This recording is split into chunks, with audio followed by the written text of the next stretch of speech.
Hey y'all, what's going on? It's a beautiful day. It's an episode of Chilindrinas Más Finas with your girl Nicole Patrice. And let's get into it. I thank y'all for tuning in and subscribing and liking and sharing. Those of you who have, those of you who have not, your mama. Um, and I mean that. And I mean that. Anyway, I'm sorry. I got distracted. By some tweet. I swear I'm not drunk. By a tweet about Tory Lanez and he's postponing his trial. Nigga, just get over it. Your ass going to jail. You going to jail, my nigga. So anyway, let's get into it. This is gonna be a quick episode, I think, cause I had stuff to talk about, but it just be a lot going on. Wow. Okay, let me get off Twitter, y'all. So it's Nicole Patrice, and we're gonna talk about the stuff we be talking about. So the first thing, I gotta throw the celebrity news in here. Drake talking about he's sorry for name dropping, y'all. Like, really, my nigga? Really, my nigga? So it was a BuzzFeed News.com article in which, hold on, let me charge my iPad. Cause shit be running out. Shit be running out of juice. I ain't touched my audio, child. This shit better be working. This charger really be trying to play with me. Why these chargers? I need Apple to get this shit together. Because I need y'all to not keep having different chargers and then they don't even be working how they supposed to work. Like, I gotta flip it 3 times. Look at this shit. Gotta flip it 3 times to get this shit to work. Yeah, you still don't want to work. Like, we already at 17%. What kind of shit is that? All right, there we go. So, ooh, little raspy. So Drake said he name drops his exes in songs because he likes to keep things honest after admitting that some of his lyrics have disrupted their lives. This nigga is a fucking narcissist. Bro, these some toxic ass niggas that y'all really be letting influence y'all. Like, y'all gotta be able to listen to the music. And bitches too, it's some toxic females. But y'all, man, we gotta do better, like, allowing these people into our psyche because they crazy, okay? So he said he name drop his exes, but he want to keep things honest, but now he regret it because he know he messing up they lives. He knew what he was doing. Don't play innocent, Drake. You a fucking loser, okay? You know what I mean? How you a famous, well-respected loser? That's the question we need to be asking ourselves. Anyway, talking about regret. It ain't no regret. You just did it a couple months ago. Let me get to this article, y'all. Aubrey. Nigga named Aubrey, okay? So, as you might be aware, Drake has a long history of shamelessly mentioning his past lovers by name across his hits. Now, he could have kept it anonymous, but he chose to be name dropping. First of all, ain't this the same corny nigga that made a damn necklace out of all of the rings he never gave, all of the proposals he didn't make? Come on, nigga. Like, who does that? And the necklace looked real. Like, you really gonna wear that, nigga? Like, no, you not. You just literally just out here trying to flex, and it looks goofy. It's so corny. Oh, the rings I never gave. They didn't love me enough. Fuck face ass nigga. Move on. Sour ass nigga. That's why he looked like the little pucker in the lip. Just a sour ass nigga. So the little salty little nigga. They say he dropped names in Club Paradise, A Shot for Me. I can't remember none of these bitches or these songs, but he mentioned his ex Rosemary, Leanne, Seeley, Katia, Washington, Alicia Phillips. Talking about he tried to put a ring on him. Like, at some point, don't you gotta ask yourself why you not finding the chick that should be yours? And not only that, like, that's just so narcissistic in and of itself that you think every female you was with missed out. Like, maybe they didn't. Maybe they realized that you were better for someone else, not them. We not compatible. So I'm gonna move the fuck on. Does that thought ever occur? Like, is it possible that every bitch you meet can't be the bitch for you?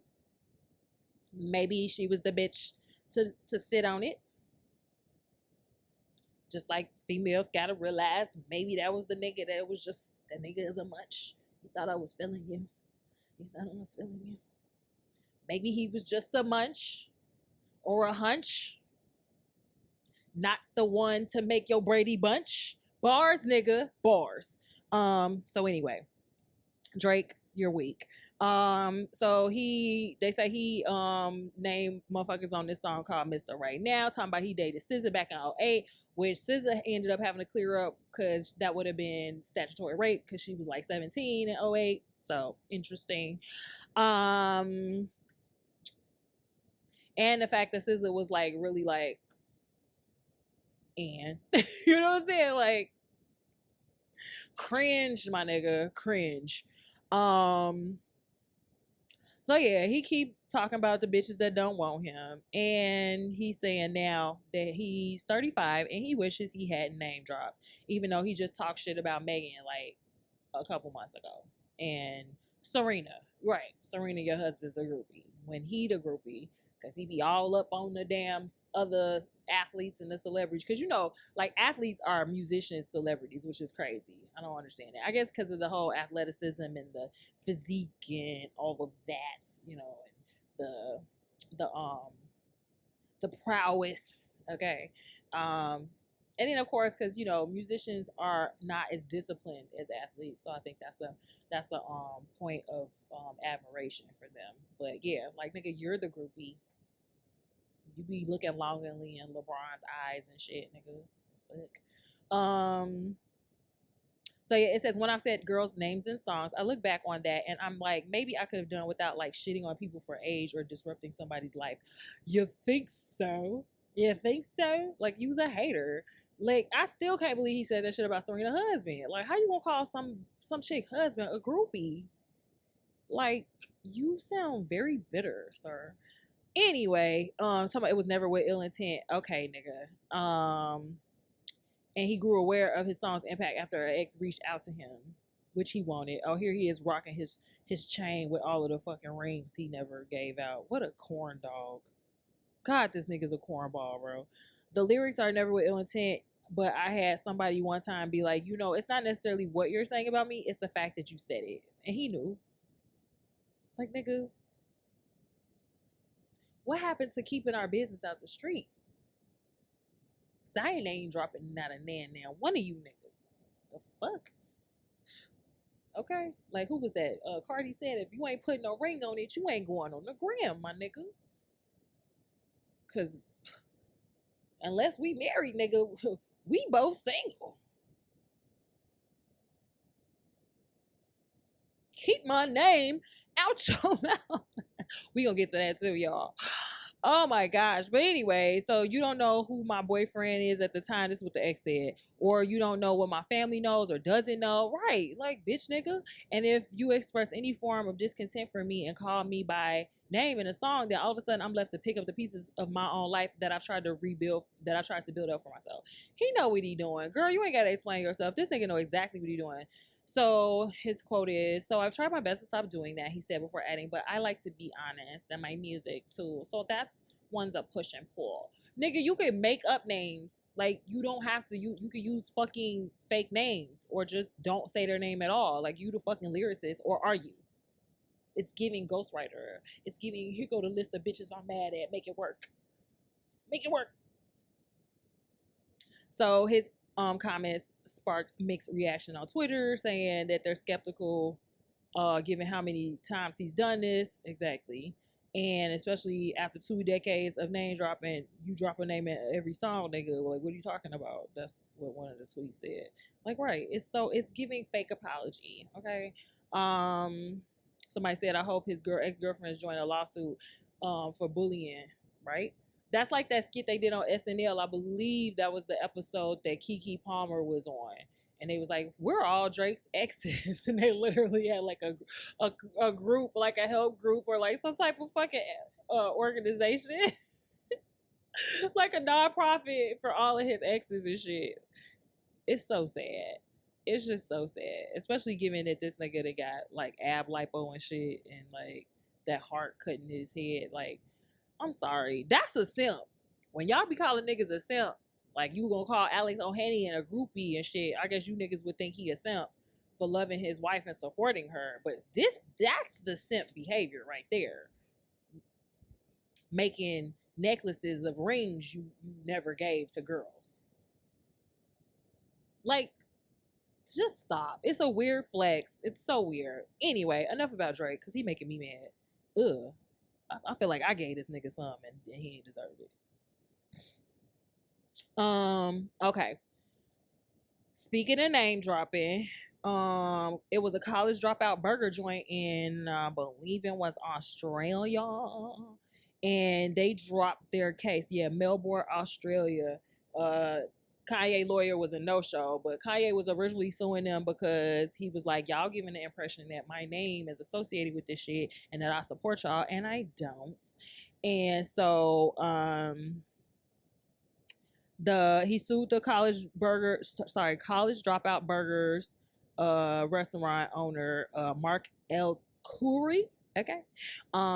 After arguing that they are misleading and deceiving people by by implying that he's affiliated with Ye or that he given sponsorship or approval or whatever.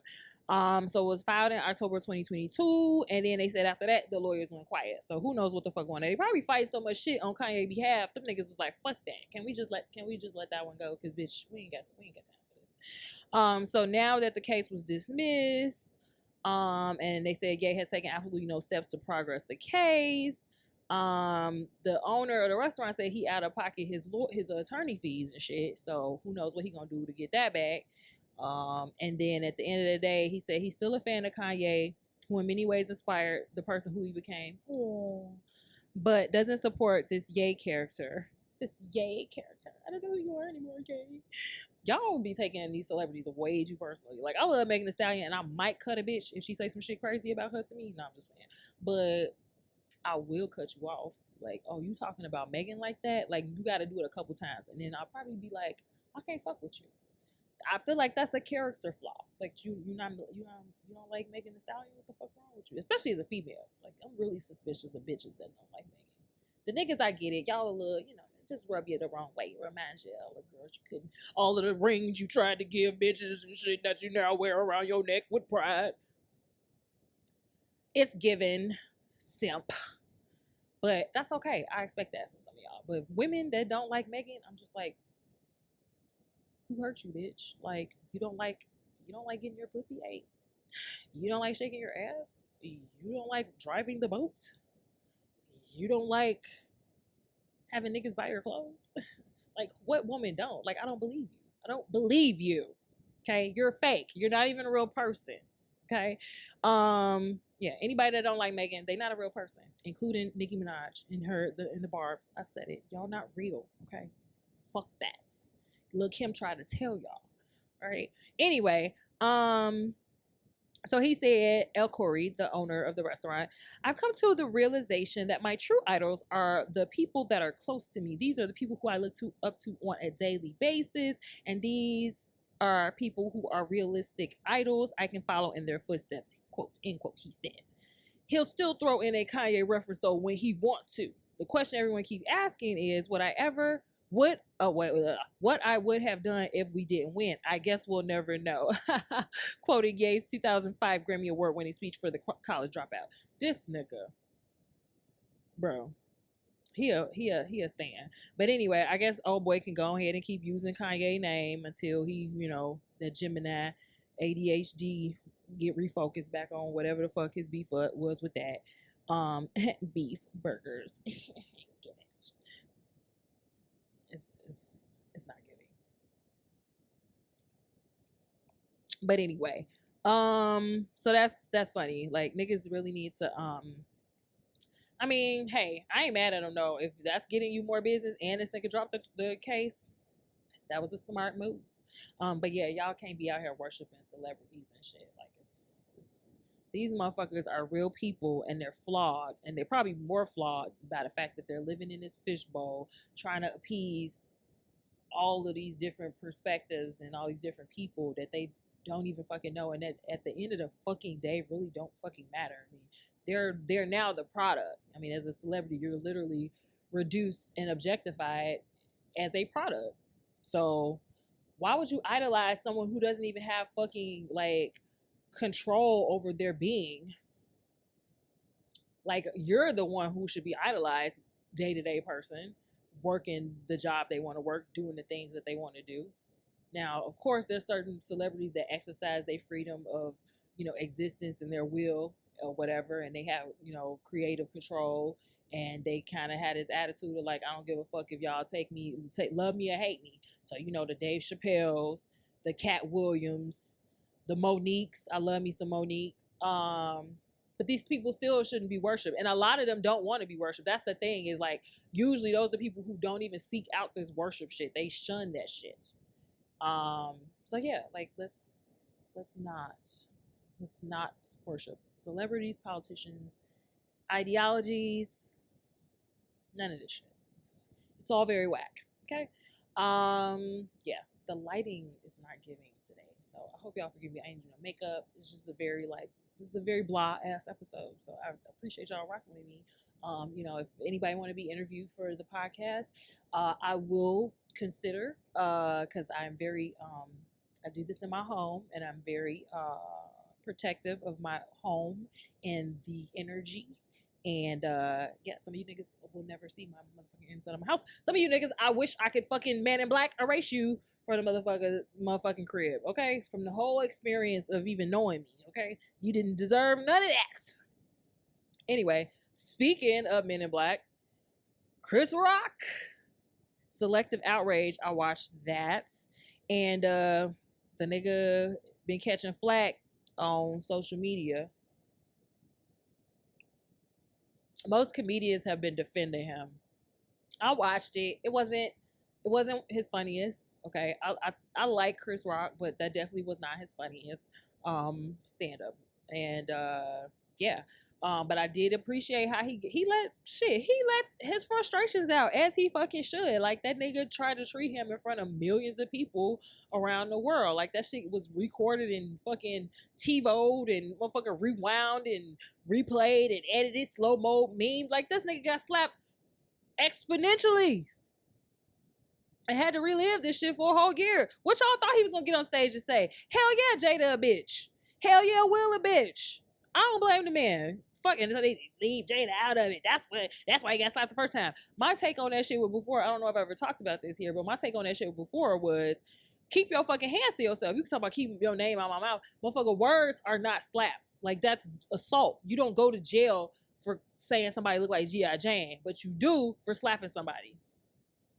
Goofy ass. So I don't blame Chris Rock. And then, like Chris Rock pointed out, he's like, Will Smith is way bigger than me. Like, the nigga trained to be Ali. Like, he learned how to box. He's a fucking superhero in movies. Like, he's an action fucking star. Like, and this nigga got on stage and fucking slapped me.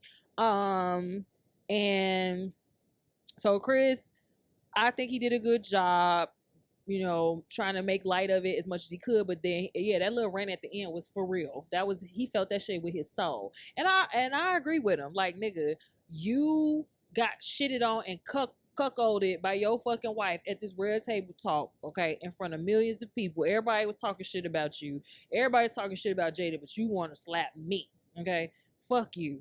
He was so mad he fucked up the joke on concussion, but that shit was funny. He said, I ain't seen Emancipation yet, but he said, I watched that shit, I'll be rooting for the massa. Now, I seen some of these hoteps and black nationalists, or whatever you want to call them, activists kind of calling him a coon and shit because he trying to appeal to white audiences and all that shit. I don't think Chris was trying to appeal to no fucking audience. I think Chris was just fucking getting that shit off his chest, as he always does. And I feel like he usually fairly fucking goes at everybody. The black women that's taking this shit personally, like, y'all need to get a fucking life. Like, if you relate to Jada Pinkett, you maybe need to fucking assess your priorities. Like, she gives some good fucking valuable conversation and dialogue and shit around relationships and family and shit like that, but at the same time, like, the bitch slept with her son's fucking friend, bro. Like, the discernment is not there. Why y'all defending this bitch? And like he said, like, I called her G.I. Jane, like, and then this nigga Marlon Wayans did a whole you dig about it, and he was like I literally fucking respect all of them, but like that joke was not that bad. Like it ain't like he said she looked like Gollum or some shit from Lord of the Rings. Like nigga, I don't think that like G.I. was not as offensive as y'all was trying to take it. Like, and like Chris said, when this bitch was trying to get me to stop to boycott the Oscars and shit and fuck my money up, like you know what I'm saying, talking shit. No, bitch, you don't run shit over here. So yeah, I don't think he went too far. I think he may not even gone far enough. Fuck the fucking Smiths. Except what's that girl name? The little girl. I like her. Willow. Willow cool. I don't know much about Jalen, but Willow cool. But yeah, that shit fucked up. And think about how embarrassing it is for your kids. Like y'all embarrassing the shit out of y'all kids, bro. What the fuck? That's who the fuck needs to do the next stand up. Fucking Willow and Jaden. Is that his name? Jaden. One of them niggas. But yeah, did y'all see Marlon Wayans? Marlon Wayans stand up was moderately funny as well. He not as funny as a lot of people that I like stand up wise, but he did a good job too. Some people were criticizing, well, his whole stand up, I think it was called God Loves Me, it's on HBO Max. He did his whole stand up about the Will and Jada thing, but he told you why. Like he knows all of them motherfuckers on a personal level as well. Like I mean, he one of the Wayans, one of the fucking 20 Wayans brothers and shit. So like, he got some insight into what the fuck, and he was talking about I'm gonna get you sucker, and how like Chris Rock got cast over him for that role, and then he stole his girl or something, and then how like him and Jada, like he had a crush on Jada and they was friends, and then Will came into the picture, and so yeah, he kind of like he went in on all of them, and I think he did a great job too, and it was pretty funny. It was okay. It wasn't like I would give it like a C. Like it was like a C minus. But yeah, he was hosting a Daily Show, I think, this week too. So I thought that was pretty cool. He did a good job with hosting a Daily Show. But yeah, so I mean, Chris, I think he did what he could do. He definitely showed he still had admiration and respect for Will. But yeah, he went in on Jada and basically like fuck y'all. And I don't blame him. Like, I mean, look, all best is off when you start putting all your business out there like that. Like, so you doing the red table talk. What you thought, bitch? Like, of course he gonna talk about you sleeping with your son's friend and cheating on your husband, and then fucking, making him cry in front of all these people. Like, what the fuck? And so Marlon said, that was the ghost of Tupac that took over him. That shit was funny, bro. I don't know. Like, I feel like we need to move on. Let Chris. Damn, my nose itch so much. Let Chris heal how he needs to heal. And like somebody said, Will never actually like apologized to Chris. I didn't follow up to see about that, but I do remember that first apology that I heard came out, and it was very much giving like, I'm not saying shit to Chris. I'm gonna apologize to the Academy and all the white motherfuckers, but I ain't apologizing to the man I slapped. And like Marlon said, nigga, I would have had to ski call in all the Wayans. Like, nigga, I would have been backstage waiting on your ass. Every commercial break, I would have been beating your ass. The fuck? So yeah, Will got like fucked up. Jada got like fucked up. And I feel like motherfuckers that's still defending Will and Jada, like, y'all weird. Cause like nowhere in this fucking world are you supposed to be able to just slap somebody off of something they said and think you gonna get away with it scot free. And all Chris did was talk shit about y'all ass. Like, he could have pressed charges. He could have beat the shit out this nigga. All he did was call Jada a bitch, and I feel like she is a bitch. Like, I mean, fuck her. Like, that's how I feel. That's because I just can't imagine doing my husband like this in front of all these people. Have some fucking dignity, woman, and your child. Like, how do you think that make your child feel to sleep with his friend? Just weirdo behavior. Like, of all the niggas in the world, that's the nigga you gonna fucking ruin the sanctity of your marriage with. And people are like, well, they got an open relationship. But yeah, it's open, but goddamn, bitch, how open do it got to be? This shit too open. Bitch, y'all need an entry point. Motherfucker, y'all got that shit like a motherfucking festival ground with no borders. Just everybody in this bitch. Y'all need a checkpoint. Show some ID. Security pat down, something. Fuck. I don't want no open relationship like that. Goddamn. We gotta have some protocols. You need a red fucking table. Talking about red table. You need a red rope around this bitch. Whew. Anyway, I'm getting a little upset. Let me move on. Celia Cruz has a quarter. Celia Cruz quarter. I guess like they doing some American women type deal. Let me look at this shit. So will be the first Afro-Latina to appear on the U.S. quarter. Shout out to our queen, Celia, La Cubana, La Guarachera, what was I saying? So yeah, U.S. men selected Cruz and 4 other women as the 2024 honorees for the American Women Quarters program. So they're gonna also honor I'm gonna fuck these names up. Patsy Takamoto Mink of Hawaii, the first woman of color to serve in Congress. Shout out to her. Dr. Mary Edwards Walker, a Civil War era surgeon, women's rights advocate, and abolitionist. Hey.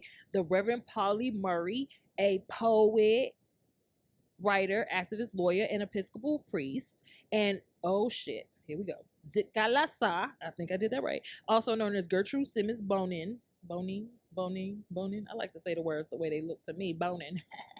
A writer, composer, educator, political activist for Native Americans' rights to U.S. citizenship and other civil rights. I swear to God, I ain't did no cocaine, y'all. My fucking nose, like, it just really itch. Like, something is bothering it, and it's super itchy, so whatever. Bitch, if I was on coke, ooh, wee.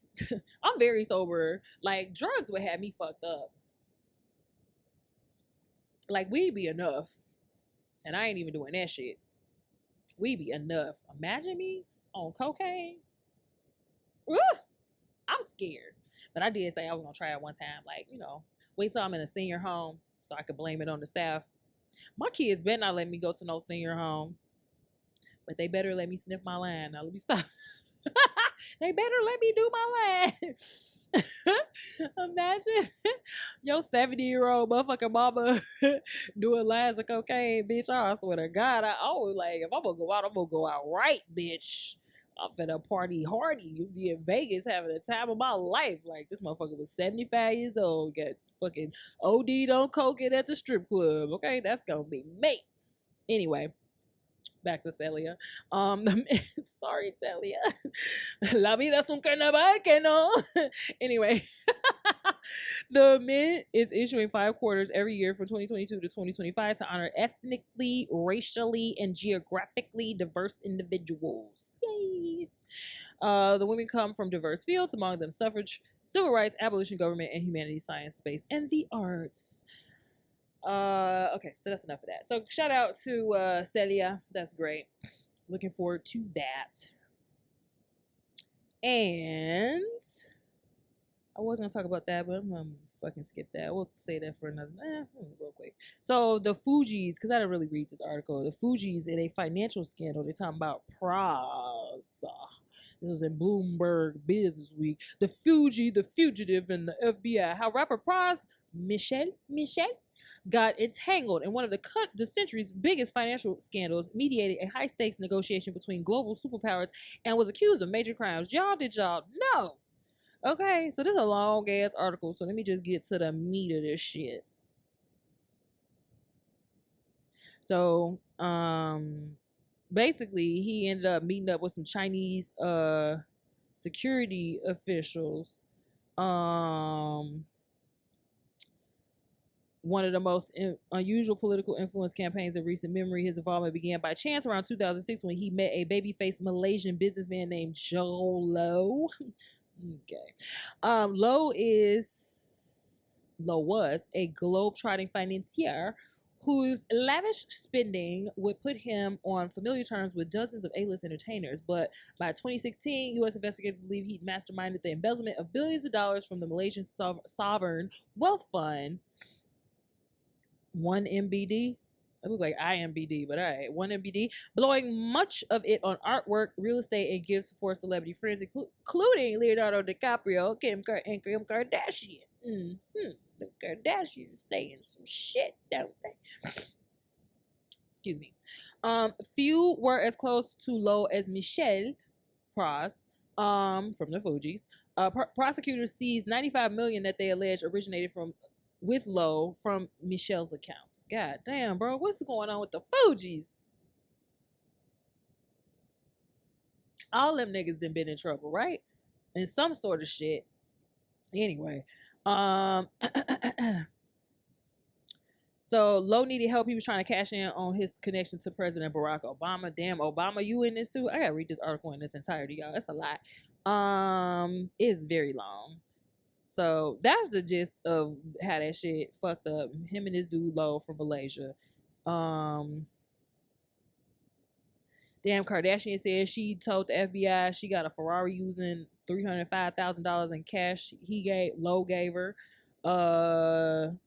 Yeah, so it was a lot of embezzling going on. DiCaprio got a $3.2 million Picasso from this nigga and a $9.2 million Basquiat painting. To his charity, excuse me. He also financed The Wolf of Wall Street, a film that DiCaprio had been trying to develop for years. They later turned over the items they received from Lowe to the U.S. government. God damn. And Michelle Lowe had found a friend who was no less than music royalty, born Prakazrel. Prakazrel. That's the nigga real name. Goddamn, Prakazrel. Y'all working me out today with the motherfucking the linguistics. He'd been raised in a strict home in New Jersey that his parents forbade him from watching TV or wearing sneakers even. Good Lord. He met his future collaborator Lauryn Hill in high school, and they formed a group called the Fugees with one of his friends, Wyclef Jean. And of course, The Score was one of the most influential records of the 1990s, and a double Grammy winner that sold more than 18 million copies. Then they go on about how they disbanded and how he had all these flashy tastes and all this shit. Then he started getting caught up with all these other motherfucking criminal mastermind ass niggas. God damn. And then here go this nigga in a picture Low in a picture with Barack Obama at the White House in a holiday party in 2012. So yeah, he donated to fucking Obama, I guess. That's what it looked like. Child, these people doing a lot. So they got a whole chart in here with all these connections. Hopefully I remember to put the link. If y'all wanted the link to this article, I'll link it. Just tell me, ask me for it, I'll give you the link. Wow. So it's a lot. This is a long ass article. They got pages and pages. But Praj, you done fucked up, my nigga. He in pictures with you in a picture with Bill Clinton, nigga. You should have been knew you was fucked up. Oh no. Yeah, it's a lot. This shit long as hell, bro. Yeah, I definitely ain't read this article, y'all. So my bad. I like to try to go over my shit before I do it, and that's why I ain't want to break it up today. But I was like, let me get this out the way. But yeah, that's a lot. So prize, honey, I don't know what the trying to get to the end, but this motherfucker article long as shit. Okay, here we go. So as the time being, there's little chance that the man who brought them all together will see a prison cell, wanted on a range of charges by the U.S. as well as Malaysia. Lowe is believed to be living in China with his family. He is also keeping a low profile. He's occasionally been spotted in public. One of the last sightings was 2019 at Shanghai Disneyland. So this nigga still fucking wanted. And then it says Prize is likely to be convicted. Has a trial set to begin March 27th in Washington. It will feature a rare convergence of superpower rivalry, beltway politics, and Hollywood glamour. Kenner, who previously represented rap artists such as Snoop Dogg and Suge Knight, is seeking to call Obama and Trump, both targets of Lowe's influence efforts, as witnesses. Oh Lord, though it's uncertain whether either former president will appear, because they got it like that, I guess. Meanwhile, DiCaprio is also on the witness list for the government, as is Higginbotham, whoever the fuck that is, who filings show is cooperating with prosecutors. Okay, he has snitched, y'all. No, let me stop. His testimony will be crucial. Kenner says he'll argue that Higginbotham is violating his professional obligation as Michelle's former attorney by disclosing their interactions. Child. So yeah, that's gonna be interesting, y'all. So we gonna bookmark that, and I'll come back to that later when I feel like reading all that, because that was a lot. But Prize, what is you doing? What's going on with them Fugees? Somebody check on Lauren. Shit. She got all them kids. Shit, please check on her. That's worse than any prison sentence. Don't get me started. Anyway, so speaking of children, these segues is segueing, ain't they? I saw a post about what order does your significant other place in your life, and this has been like the eternal like online relationship argument, especially when you talk about single parents and shit, or after divorce and shit like that. Anybody that's dating with older children or children out of outside of that relationship. So there was a guy who was on one of those dating live videos or whatever with Kendra G, I think, and he was like he looking for somebody that's gonna be able to put like he has children from a divorce he recently had, and that he will put God first, his new woman second, and the children will be third. And so I feel like a lot of men feel that way, but women tend to think the children are supposed to go before the spouse, which is wild to me, because like I know a lot of women who will be ready to fucking go off if you put your children from another relationship above you as the significant other or the spouse. Like, if that's just your boyfriend or some shit or your girlfriend, then no, I'm not putting my children above a nigga that I'm just casually fucking dating, or that, ain't made no commitment. You know what I'm saying? You ain't proposed, you ain't fucking married me. I'm not putting you above my children. That's crazy. But if you're putting a financial fucking investment and a fucking future investment, and we legally fucking married and bound to each other, or on the path to do that, like concretely on that path, why the fuck would I not? Like, who gonna take care of me when I'm elderly and sick? Who motherfucking retirement plan gonna be on who? You know what I'm saying? Like, the kids ain't on that shit. That's gonna be your significant other. Why the fuck would I be putting my kids who out here just doing whatever the fuck they want to do, right? Once they turn 18 and shit, especially, right? These niggas is out doing whatever the fuck they want to do. Sure, no. And my fellow 40-year-olds, 30-year-old with these kids right now, wait till you see. Okay, mama, I'm sorry. Nah, my mama deserves some of that shit. I hope she see this. But no, like, I'm not putting my husband after my spoiled ass fucking teenagers, my fucking ignorant, illiterate ass 6-year-old. Like, what the fuck I look like? And I think a lot of women take that shit quite literally, and it's fucked up, because it's like, no, you're not literally like. So they, like, one chick was putting an example like, well, what if my kids get sick, and like, so I say you got a fucking 10-year-old and they get sick in school, but then your husband call and he get hit by a car. Who you gonna do? What you gonna do? Pick up the sick kid from school, or go fucking visit the hospital for your husband? Like, y'all be making the dumbest ass fucking scenarios. First of all, if any of that shit happened at the same time, bitch, you ain't meditating enough, okay? What the fuck you done brought into your life to bring all this chaos upon you within the same hour, okay? That's first and for fucking most. And if you can't fucking figure out how to navigate that shit, I don't know what to fucking tell you. So you leave the sick kid at school, you go sign the paperwork for your husband, and then you find somebody in the interim, or you go get the kid from school, and then you go to the hospital. Like, this shit is not that fucking deep, y'all. The kid probably faking anyway. Motherfucker probably talking about he got a sore throat, or he got a headache, some old shit no nurse can fucking confirm, just so he can get out of a test. And here you is falling for it. You got your husband sitting up there on the motherfucking life support. Got the nurses in there trying to hit on him because they like, damn, his bitch ain't even showed up yet. You feel me? Fuck that. Y'all be taking shit too fucking far. The shit's not as literal as you think it is. That shit just honestly means, in my opinion, I've never been married, but in my opinion, and then I'm like, the Bible say this shit too. Y'all so fucking religious, but then y'all go against the Bible. This shit is wild. But the reason is that you're, as these two adults and the heads of the household, right? So your husband is supposed to be the head, and God's supposed to be both y'all heads. So if your husband's following God, then he's not going to be in no egotistical mindset or framework where he pitting you against the child. That's first and foremost. Y'all keep making these scenarios where he gonna be like, choose me or choose the baby. Like, no nigga's gonna do that shit if he put God as the head. He knows that the child matters to both of y'all, because God is the fucking head. He is responsible for them children just like you fucking are, but he responsible for you too. Y'all make decisions together regarding the children. That's what that means. Y'all make decisions together. And if he not around to make a decision, he can trust in you and you can trust in him that you're going to do the thing that he will want you to do, or the thing that's best reflective of y'all ideals and principles in y'all faith in God, or family function or structure, or whatever the fuck y'all, whatever the focal point is of y'all fucking relationship. It's like if y'all own a business together, right?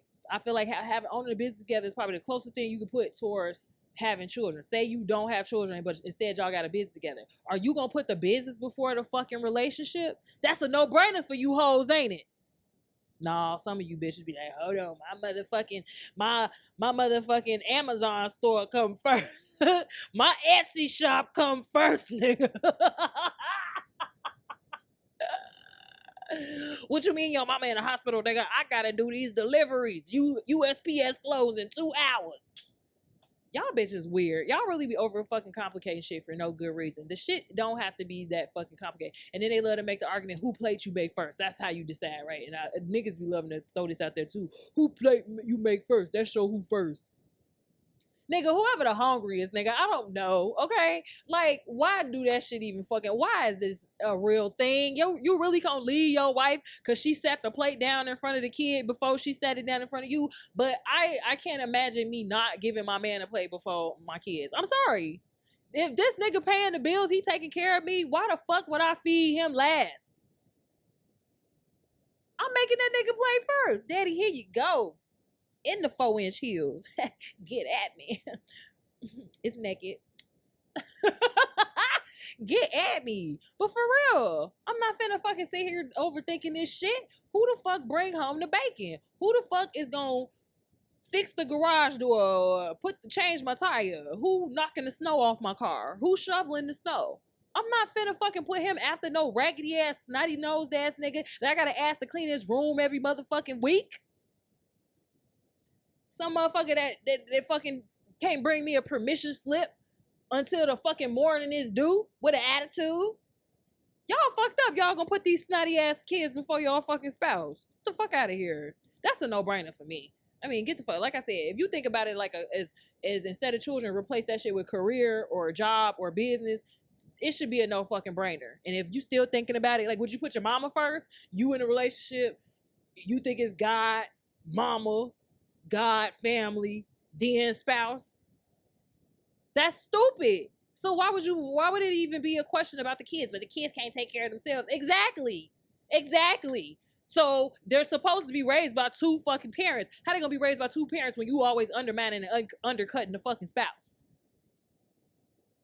When you like, hush, baby, I'm trying to hear what this goofy ass fucking inarticulate 8-year-old got to say with they emotionally unstable ass. The fuck out of here. Y'all giving children way too much credit. Fuck them kids.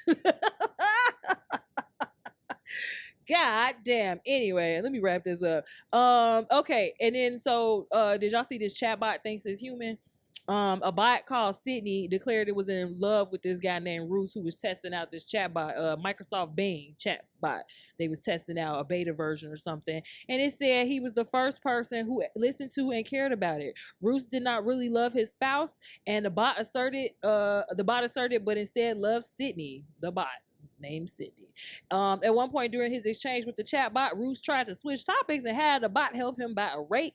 And sure enough, it offered a detailed list of things to consider when rate shopping, but then it got tender again. Sydney said, I just want to love you and be loved by you.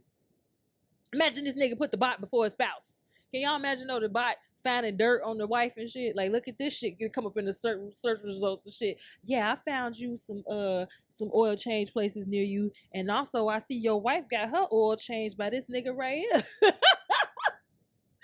Why your wife was over here on the east side of town? What's over there? Y'all better watch this technology, okay? Don't put the chat bot before your wife, okay? So yeah, this nigga said he was losing sleep over this shit. He was like, I couldn't sleep thinking about this motherfucking shit. I could imagine. Can you imagine getting hit on by a goddamn AI? What you gonna do for me, AI? What can you do for me lately? Hey. Ignore that. So yeah. All right. And then lastly, or a couple things. Eric Adams, New York City mayor, says Lightfoot loss is a warning for the country. This nigga's still in his first year, so he needs to shut the fuck up, because who knows if you're going to get reelected, Mr. I want to throw the homeless on the motherfucking street. How you going to throw the homeless on the street? They had their tents, and you going to take their tents, bitch ass nigga. Anyway, I don't like Eric Adams. He fucking up, okay? I don't even live in New York. He be pissing me off every day. So he needs to shut the fuck up, because his ass might be next. Let me set my clock for his reelection and see how well he do. You better keep Lori name out your mouth. Like Lori told them, keep Chicago out y'all motherfucking mouth. She should have got reelected on that alone, black people. The fuck? She represented. So yeah, he said, let me see. Oh, not this nigga was talking about himself in the third person. Fuck this nigga. He said Eric Adams has been talking about public safety not only on the campaign trail but for the first year, the mayor said, referring to himself in the third person. Fucking weirdo. This who y'all elected in New York? Fuck. I showed up at crime scenes. I knew what New Yorkers were saying, and I saw it all over the country. If anything, it is really stating that this is what I've been talking about. America, we have to be safe. Yeah, we do. Safe from goofy ass niggas like you. Okay? Referring to yourself in the third person. What the fuck kind of shit is that? Anyway, but yes, we do. I feel like it's a lot of shit going on. It's a lot of crime. A lot of these knucklehead ass fucking kids out here robbing people and getting stuck up and shit.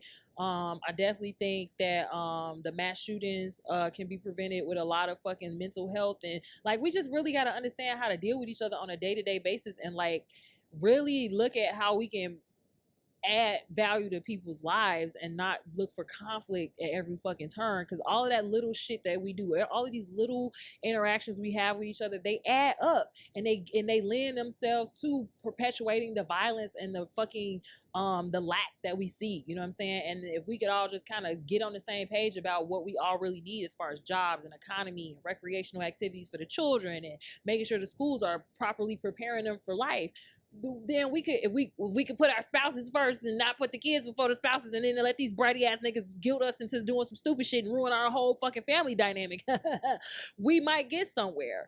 So yeah, given that, I want to leave off on prayers to this cop, Andres Vasquez-Lasso, who was gunned down like March 3rd, I think it was, or March 1st, in Chicago. CPD officer, he was chasing after an 18-year-old man who was, I mean, an 18-year-old is a boy still to me, but legally he's a man, who basically was living with some 37-year-old woman, I think, and she called the police on him because they started getting into an argument, and he pulled out a gun or flashed a gun at her, and then he like jumped out the window or dropped the gun out the window, and then went outside and then tried to get the gun, and then like some neighbors said they saw him, and he was like, can I stash the gun? And then I think he saw the cop and fled after they was like, nah, you can't stash your gun here, little nigga. And then they ended up running through like a playground area. They said they were kids like hiding under the slide or some shit. And this nigga was chasing, so the officer was chasing him, and that motherfucker just turned around and let off 3 shots and hit his ass, like temple, leg, arm, or some shit like that, and killed them. So now you got this man finna throw his life away, this 18-year-old, this fucking cop, and his family, you know, his family's gonna be completely devastated, and this man lost his life. And it's just so much going on out here, and it's just so wild. And so like, y'all, anybody who know me knows I got like personal issues with the police, you know what I'm saying?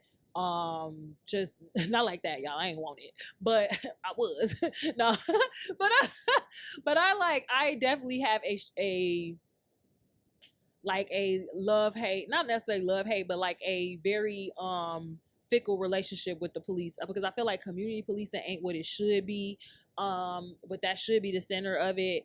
We do need police, and we do need like to reform the police. Definitely with the whole, you know, the racist cop killings and unarmed persons getting killed, and the race, the Anjanette Youngs, the Breonna Taylors, the, you know what I'm saying, the different scenarios where we know we need to do better, you know what I'm saying, with the police. They definitely need to be looked at and examined. But also, like, our children are out here wilding, and we're leaving it to authorities. You know what I mean? And so it's like, where do we balance the scales? Like, you can't, like, I see so many people that are just ready to call the cops on kids. A missing child or a grown child that getting loud with you and you want to call the cops on them. That's your child. Like, you supposed to get them in check, not the fucking police. You know what I mean? Like, especially if they not no immediate threat. It's something like, sometimes I listen to the scanner radio and it'd be so much shit that is like, that's not a police call. Like, that's not a cop call. You don't stop involving government into your fucking family. That's first and foremost. Like, leave the government out of your shit if you can fucking help it. Unless that shit fucking life or death, you don't need to be calling the fucking, a lot of this shit y'all be calling the cops on family and shit, and it's really fucking unwarranted unless somebody life in fucking danger. And then, so now you done introduce your child into the fucking system, and now you wonder where the fuck, why it's all going awry. You know what I mean? Like, y'all gotta take responsibility for y'all kids before it's too fucking late, because it could all fucking end very, very poorly. Why is this 18-year-old on the street with a 37-year-old? Like, that's the question right there. That was my first question. Like, why is a 37-year-old living with a fucking 18-year-old in a relationship? How did this happen? He got mama issues, clearly. If he with a 37-year-old woman, what the fuck is going on? So where's mama? Where's daddy? Where, you know, that shit always go back to the home and the parenting. And like I said, you can tie that shit back to having these fucked up family dynamics where you're putting everything else above your spouse who's supposed to be helping you rear these children. And then y'all can't come together because children need a male and a female influence, a mother and a father. You cannot create a balanced human being without having positive male and female reinforcement. From that boy is going to learn what type of women to deal with from his mother. That boy is going to learn how to be a man from his father. That girl is going to learn what type of men to be with from her father. That girl is going to learn how to be a woman from her mother. You cannot fucking rule that shit out and think you're going to have a balanced human being. So we're literally just snowballing into these bad family dynamics and bad community dynamics because they grow from those families. A community is nothing but a family, multiple families in an area, right? And so if it all starts at home. And I feel like we need to look at the minutia of like how we dealing with each other and our children and stop villainizing our children. Like, yeah, they fucking up. They're supposed to fuck up. So you work with them, but you can't like go nuclear on them. And you definitely have to take responsibility for what you didn't give them and try to give them that before it's too late. So once you're trying to raise a child at 8 and 9 years old, like that child pretty much is set in his ways. So you're gonna have to take a different approach. It's too late to start doing the talking and the, you know what I mean? Like it's so much we miss out on in those developmental years and having them around toxic ass family members. Like, if you know it's people in your family that contributed to your trauma, you need to keep them away from your fucking kids. Unless they done got some real fucking therapy and they done fucking shown you that they done turned over a new leaf. Y'all gotta stop feeling guilty about keeping y'all kids away from toxic family members, because that's a huge part of the fucking problem too. Motherfuckers in the same household with a motherfucker that abused you, that you knew abused you, and now you got your kids around this motherfucker. Physically, sexually, emotionally, all of that shit. Okay? Religious abuse. Telling motherfuckers they going to hell because they just doing normal fucking kid shit. You know what I mean? Like, it's a lot of fucking shit to unpack, but therapy is fucking for everybody, even if you think you don't need it. So yeah, do family counseling, y'all. It's so many options out here. I know it's hard sometimes to find something you can afford or that insurance covers, but the investment is worth it. So you get your taxes, go fucking pay for some therapy, 6, 10, 12 therapy sessions or some shit for that fucking kid that you already know is a menace to fucking society at fucking 7, okay? And I mean, I ain't perfect. I got kids and these niggas, woo! That's all I can say. But I know when the fuck I gotta put my foot down and put my foot in they fucking ass. Maybe not literally, but definitely let they ass know I'm not to be fucking played with. And if you don't do what the fuck I know you can do and what you're supposed to do for you, when especially knowing that you done gave them every fucking opportunity and they don't really lack for nothing, you gotta put your fucking foot down and let these motherfuckers know you're not to be fucking played with, because I'm gonna have to give you a taste of what the fuck is waiting for you outside in the world, and you gonna definitely appreciate it from me before you realize what the fuck is really out there waiting on you. Well, you're not gonna appreciate it until you realize what's going on out there. So let they ass get a taste of that shit. But let them know, hey, once they get a taste and they realize and they trying to come back and get it together, work with them. But you know, it's a lot. So you really got to do that shit on a case by case basis. But yes, we need more mentors. We need more women who can step up and be a good role model to other women and other girls to do that. We need men to do the same to boys, to be better, more available to mentor and be better role models to the boys. And so that's all I got to say, y'all. Just remember, the children are watching us, and I feel like that's always been my focus, is like, we have to live for the future generations. Like, we're here to help propel them. So let's not forget that. Let's not keep making the same mistakes in the past. Let's learn from our ancestors. Let's learn from our family and our childhood trauma and do better. I mean, it's easier said than done, but we gotta make them strides every day. So that's it. That's all I got for y'all. Chilindrinas Más Finas. Y'all be safe out there. Protect yourself. Keep your motherfucking shit on you. You know what I mean? Cause these niggas out here carjacking and robbing motherfuckers like crazy. And just meditate and find that balance and try to focus on the positive things that are going well and be grateful, because the more you appreciate the good things and elevate and amplify those good vibes, the more you will allow good things to come to you. And that shit is very real. So that's all I got for y'all today. Y'all have a good one. Peace. I wanna know, do you love me? Yeah. I'm still 60 mixed with you.